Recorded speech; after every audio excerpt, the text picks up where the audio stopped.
सुंदरवन के जंगलों में टॉनी नाम की एक चिड़िया रहा करती थी। उसके दो दोस्त थे, भूरा कबूतर और गौरी चिड़िया। तीनों आपस में मिलजुल कर रहा करते थे और एक दूसरे की मदद किया करते थे।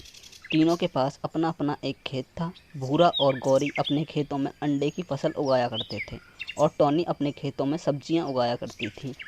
एक दिन जब भूरा बाजार से अंडे बेचकर अपने खेत पर जाता है तो देखता है कि उसके अंडे किसी ने चोरी कर लिए हैं।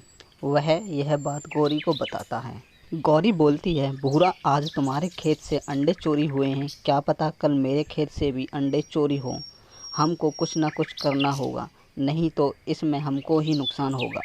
भूरा बोलता है, हम कर भी क्या सकते हैं गौरी, हमको अंडे बेचने के लिए बाजार तो जाना ही होगा। गौरी बोलती है, क्यों ना हम टॉनी की इसमें मदद लें।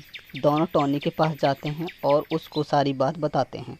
टॉनी बोलती है, ठीक है दोस्तों, मैं तुम्हारी मदद करूंगी, लेकिन मुझे करना क्या होगा। गौरी बोलती है, टॉनी, जब हम अंडे बेचने के लिए बाजार जाएं तो तुम बस हमारी खेतों की रखवाली कर लिया करो। टॉनी बोलती है, ठीक है, मैं तुम्हारे खेतों की रखवाली कर लिया करूंगी, अभी तो मेरे खेत में भी सब्जी नहीं उगी हैं।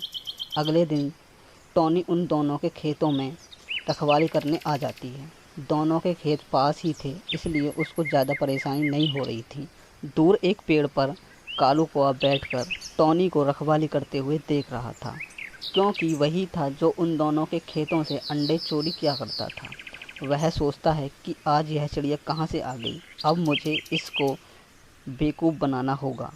वह टॉनी के पास जाता है और उसको अपनी बातों में फंसाने लगता है और मौका देखकर ही वह अंडे लेकर भागने की कोशिश करता है, लेकिन टॉनी उसको फुर्ती से वहीं पकड़ लेती है। तब तक वहाँ गौरी और भूरा भी आ जाते हैं। टॉनी उनसे बोलती है कि दोस्तों, यही है वह जो तुम्हारे खेतों से अंडों की चोरी किया करता है।